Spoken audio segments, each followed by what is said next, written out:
खुशी सबसे ज़्यादा रही होगी जब आईपीएल के लिए सिलेक्ट हुए थे। हाँ, ना बहुत, वो तो हम सभी के लाइफ का टर्निंग पॉइंट था। गुजरात टाइटंस को बहुत बहुत धन्यवाद कहेंगे कि आज उन्हीं की देन है जो इतने बड़े प्लेटफॉर्म पे आज इंडिया के लिए वो सेलेक्ट हुआ है। तब से क्रिकेट खेलने लगे थे वो? 3-4 साल का था तभी से वो। अच्छा।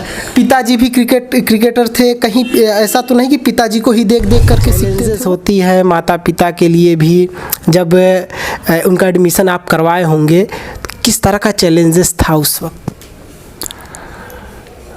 आपको बता दूं, मैं भी एक क्रिकेटर था। यश दयाल ने कमाल कर दिया है और वो अभी तक आईपीएल में सिलेक्ट हुए थे। आईपीएल मतलब इंडियन प्रीमियर लीग में, और गुजरात के तरफ से खेले थे और उन्होंने अपनी टीम को जीत भी दिलाया था। आप तो सुने होंगे, इस बार विजेता आईपीएल में गुजरात टाइटन हुई।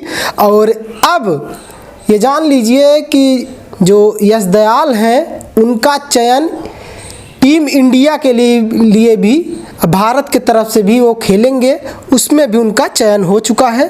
पिताजी हैं, अभी यश दयाल तो यहाँ है नहीं, पिताजी यहाँ पर हैं उनके। और बात करते हैं, क्या नाम है, शुभ नाम आपका? मेरा नाम चंद्रपाल दयाल है। क्या कहेंगे जिस तरह से आप वो अपने देश को रिप्रेजेंट करेंगे, भारत को रिप्रेजेंट करेंगे और भारत के लिए कुछ करेंगे? बहुत खुशी है। पहली बात तो जो जब से हम लोग को न्यूज़ परसों शाम में मिली कि उसका बांग्लादेश दौरे पे सिलेक्शन हुआ है, तो बहुत खुशी पूरे परिवार में। उस दिन तो रात में जैसे बिल्कुल दिवाली, पूरे प्रयागराज में भी खुशी का माहौल है देखा जाए तो। जी, तो पूरा परिवार हमारा इकट्ठा हो गया और काफ़ी यहीं पे सामने बाहर जो है आतिशबाजी, ढोल नगाड़ा, डांस काफ़ी रात तक चलता रहा। तो अब ईश्वर ने उसको इस मुकाम पे पहुंचाया है, तो देखिए आगे बहुत अच्छा करे, ये ऐसी कामना है। मोहम्मद कैफ और ज्ञानेंद्र पांडे के बाद प्रयागराज के जो है तीसरे खिलाड़ी बन गए हैं जो भारत की तरफ से क्रिकेट में खेलेंगे ना? जी, चौथे बन गए। मोहम्मद कैफ, ज्ञानेंद्र पांडे और ज्योति यादव। लेडीज है वो? नहीं। और क्या कहते हैं? नहीं, अच्छा, सब लड़के हैं।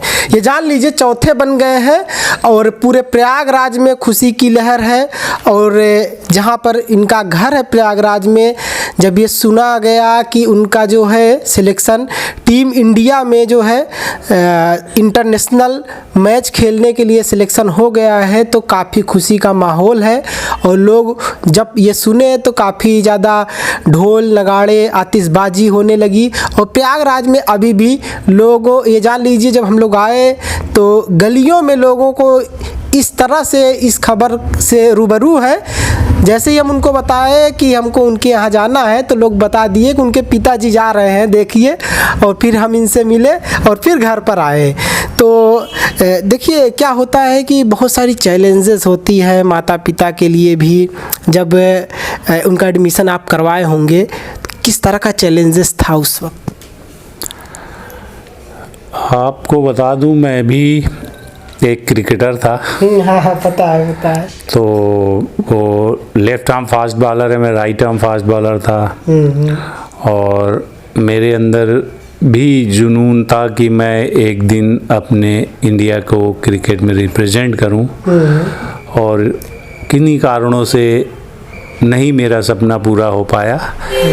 और अब मेरा बेटा जो है उस मेरे सपने को पूरा किया है, तो वो मेरी जो खुशी मुझे अपने अचीवमेंट में होती उससे कई गुना ज़्यादा जो है अब खुशी हो रही कि बेटा मेरा वहाँ पे पहुँच गया। अच्छा, बीच बीच में बातें होती रहती होंगी, तो क्या बोले थे जब उनका सिलेक्शन इंडियन क्रिकेट टीम में हुआ है? हाँ, वो दिल्ली में था, दीपावली में 2 दिन के लिए आया था, फिर 27 को शायद निकल गया। बोला कि पापा मेरे को वहाँ ट्रेनर से मिलना है दिल्ली में, तो वहाँ चला गया। फिर परसों ही शाम में उसका फ़ोन आया, उसके फ्रेंड का फ़ोन आया कि अंकल बधाई हो, भैया का तो बांग्लादेश टूर पे जो है इंडिया टीम में हो गया है। तो मैंने कहा अच्छा।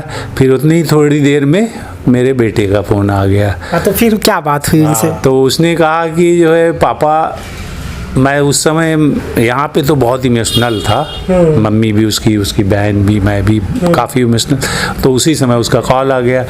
तो बोला कि मैं क्या करूँ, मेरे समझ में नहीं आ रहा मम्मी, कैसे क्या, मतलब एकदम मेरा इस समय कुछ काम नहीं कर रहा दिमाग कि मैं क्या करूँ। बहुत बड़ा जिम्मेदारी अब मिल चुका है। बहुत खुशी इतनी ज़्यादा हो रही कि मैं अब एकदम मेरा दिमाग सुन्न है कि क्या करूँ, कैसे सेलिब्रेट करूँ। तो बोला कि जाइए आप लोग गाड़ी निकालिए और घूम के आइए, आउटिंग करके आइए, सेलिब्रेट करिए। ये बात हुई थी उस दिन रात शाम में। अच्छा, माता पिता तो खुश है ही, और प्रयागराज के लोग सबसे ज़्यादा खुश हैं, समझ रहे हैं आप। प्रयागराज को भी रिप्रेजेंट करेंगे, हमारे इंडिया को तो रिप्रेजेंट करेंगे ही। और देखिए क्या है कि अभी तक जो है मोहम्मद सैफ खेलते थे, ज्ञानेंद्र पांडे खेलते थे, अब हाँ ज्योति यादव, लेकिन अब क्या है कि अभी कोई खेल नहीं रहा था प्रयागराज की तरफ से। अपने करीब 15 साल पहले वो कैफ ने खेला था 2008 में IPL। उसके बाद से फिर कोई जो है इलाहाबाद का बंदा नहीं खेला। और उसके बाद जो है अब ये खेलेंगे। और देखिए ये होता है ना कि अब हर कोई हमारे प्रयागराज को भी जानेगा, कहीं ना कहीं इनकी वजह से अब प्रयागराज का भी नाम रोशन होगा। ये चीज़ें हैं। माता जी को बुला दीजिए और क्या कहते हैं, उनसे इंटरेक्ट करा दे। ये जान लीजिए दर्शकों, माता जी से बात करेंगे, वो क्या कह रही हैं, किस तरह से खुशी है। आ जाइए।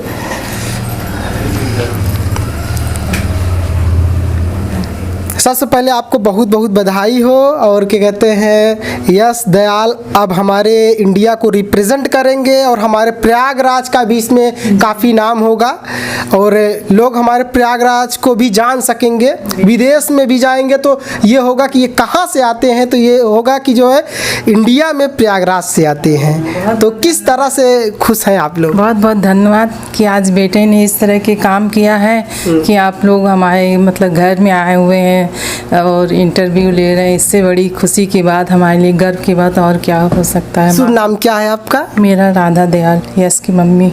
कैसी परिस्थितियाँ रही थी उस वक्त जब इनका जो है एडमिशन कराया गया था, और बीच बीच में समस्याएं भी रही होंगी बहुत सारी, उस वक्त क्या हो रहा था? घर की कहानी होती है, कभी अप डाउन तो होता ही रहता है, लेकिन हमेशा उसको मोटिवेशन ही करते थे क्योंकि वो बचपन से ही बस उसका एक ही लक्ष्य था। वो जब से होश संभाला था तब से वो बस क्रिकेट को ही उसने अपना सब कुछ माना। कितने साल के थे तब से क्रिकेट खेलने लगे थे वो? 3-4 साल का था तभी से वो। अच्छा। पिताजी भी क्रिकेटर थे? कहीं ऐसा तो नहीं कि पिताजी को ही देख देख करके सीखते थे वो? नहीं, पहले छोटा था तो नहीं, मतलब देखा, वो शौक था उसका। ये ऑफिस जाने से पहले थोड़ा सा बॉलिंग वगैरह कराते थे।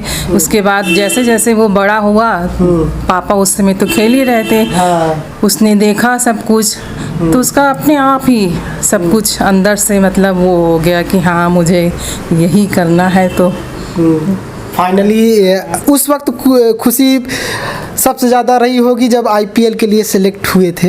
हाँ, ना? हाँ, बहुत। वो तो हम सभी के लाइफ का टर्निंग पॉइंट था कि बस ये लगता था कि इसको मौका बस मिल जाए। तो वो ईश्वर ने और गुजरात टाइटंस को बहुत बहुत धन्यवाद कहेंगे कि आज उन्हीं की देन है जो इतने बड़े प्लेटफॉर्म पे आज इंडिया के लिए वो सेलेक्ट हुआ है। तो ये बहुत बहुत मतलब धन्यवाद ही मैं कहूँगी। क्या बात हुई थी आपकी, क्या बात हुई थी माता जी से? उन्होंने क्या बोला था जब इंडियन क्रिकेट टीम में उनका सिलेक्शन हुआ था? उस समय तो बहुत घर में थोड़ा इमोशनल वाला माहौल भी हो गया था। जैसे हम लोग से खुशी तो बहुत हुई, बहुत प्राउड फील हुआ। उसके बाद फिर थोड़ी देर बाद यश का वीडियो कॉल उसने किया हम लोगों को, और पापा तो उनके आंसू थम ही नहीं रहे थे। मेरा भी वैसे ही था, मतलब सपना पूरा हो गया। पिताजी तो नहीं खेल पाए थे इंडिया के लिए, लेकिन जो है उनका सपना पूरा हो गया कर दिया, तो वो ज़्यादा खुशी होती है भाई पेरेंट्स के लिए तो बहुत ही अच्छा लगा। तो वो भी उधर से वो बोल रहा था मम्मी क्या करूँ, मुझे मतलब समझ ही नहीं आ रहा है। तो इधर से हम लोग भी कह रहे थे भैया कुछ समझ नहीं आ रहा कैसे हम लोग सेलिब्रेट करें। तो कहा कि जाइए बाहर जाइए, इंजॉय करिए और खाइए पिए, बस ऐसे ही बस बातें हुई थी यही सब। कितने भाई बहन हैं यस? यस अकेला है, उसकी एक बड़ी बहन उससे है, वो डाइटिशियन है। अच्छा अच्छा। तो क्या कहते हैं, क्या कहना चाहेंगी यश दयाल के जो सपोर्टर्स हैं, जो उनके चाहने वाले हैं, क्योंकि अब उनका मैच भी बहुत जल्द आने वाला है बांग्लादेश का, तो क्या कहेंगे उनसे, सपोर्टर जो हैं उनके? यही सपोर्टर को यही कहेंगे कि फ़ैन उसके मतलब उसको विश करे कि आगे वो बढ़े और उत्साहवर्धन करे, उनको और मोटिवेट करे और आगे बस बढ़ता रहे। बस उनसे हम स्टेडियम में दिखे तो और ज़्यादा तालियां बजाएं, तालियां बजे, विकेटें लें तो लोगों को वो भी हो, तो बस यही सब है। ये ऐसा है, घर में इस तरह का खुशी है, ये जान लीजिए दर्शकों। और प्रयागराज में है तो अब तो आप जानते ही हैं प्रयागराज वालों की खुशी वो किस तरह से सेलिब्रेट करते हैं कोई भी चीज़। तो यही माहौल घर पर इस वक्त है, काफ़ी खुशी का माहौल है। और अब मैच खेलने के बाद हो सकता है बांग्लादेश दौरे के बाद ही घर पर आए। हाँ जी, ये जान लीजिए ऐसा है खुशी का माहौल घर पे।